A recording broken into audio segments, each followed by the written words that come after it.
हो जास्त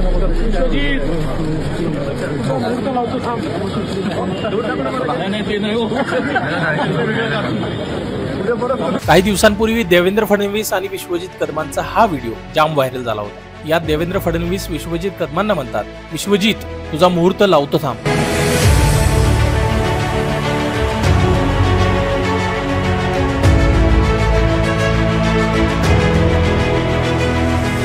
गेल्या काही दिवसांच्या घडामोडी आणि विश्वजित कदम यांना विशाल पाटलांची उमेदवारी खेचून आणण्यात आलेले अपयश यावरून सांगलीमध्ये चर्चा रंगली आहे की खरोखरच विश्वजित कदम वेगळा निर्णय घेणार का?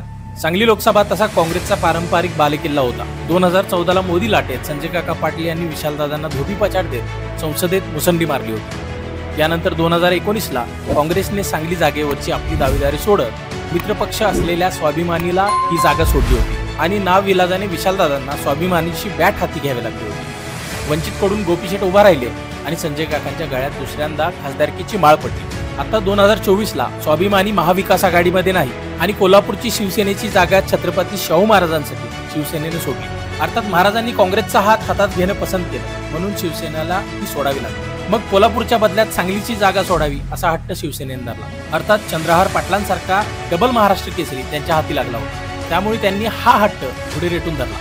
दरम्यानच्या काळात विश्वजित कदम विशाल पाटील दिल्लीला गेले आणि त्या ठिकाणी त्यांना सांगलीच्या बाबतीत योग्य निर्णय घेतला जाईल असं आश्वासन मिळालं। बाळासाहेब म्हणजेच विश्वजित कदम यांनी सांगलीच्या जागेचा तिढा जोपर्यंत मिटत नाही तोपर्यंत काँग्रेसच्या बैठकींना हजर राहणार नाही असं म्हणत काँग्रेस श्रेष्ठींना धारेवर धरण्याचा प्रयत्न केला, पण विश्वजित कदमांचे सगळे प्रयत्न जवळपास अपयशी ठरले। सांगलीची जागा शिवसेनेला सोडण्याची तयारी काँग्रेसने दाखवली आणि अखंड सांगलीमध्ये एकच चर्चा रंगली की विश्वजित कदम भाजपवासी होण्याचा मुहूर्त जवळ आलाय का? अर्थात हा निर्णय बाळासाहेबांचा असेल की ते काँग्रेसमध्ये राहतील किंवा भाजपचा झेंडा हाती घेतील।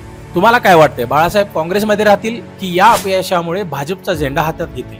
कमेंट करून नक्की सांगा आणि अजूनही सडतोड न्यूजला सबस्क्राईब केलं नसेल तर सबस्क्राईब करा आणि बेल आयकॉन दाबायला विसरू नका। धन्यवाद।